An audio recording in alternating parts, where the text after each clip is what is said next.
Zdravo. Evo nešto zanimljivo.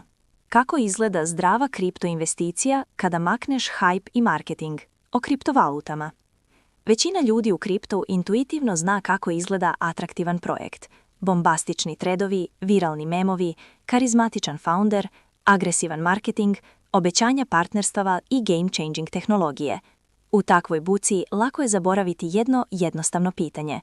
Kako izgleda zdrava kripto investicija kada makneš hype i marketing, ostaviš grafove sa strane i pokušaš gledati projekt kao ozbiljan biznis, a ne kao lutriju?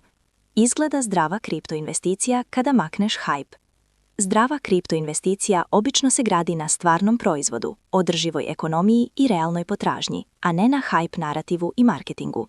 Ako iskreno pogledaš svoj investicijski put, vjerojatno ćeš vidjeti isti obrazac kao i većina ljudi. Najveće greške dogodile su se kad je priča bila savršena, a rizik se činio nepostojećim. Najbolje odluke često su bile vezane uz projekte koji nisu djelovali glamurozno, koji nisu imali bučan community, ali su imali nešto što je teško prodati na X-u. Realne temelje.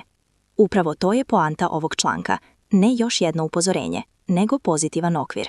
Kako izgleda zdrava kripto investicija kada ju ogoliš do kostiju? Zdrava kripto. Hvala što ste gledali. Pretplatite se za više sadržaja.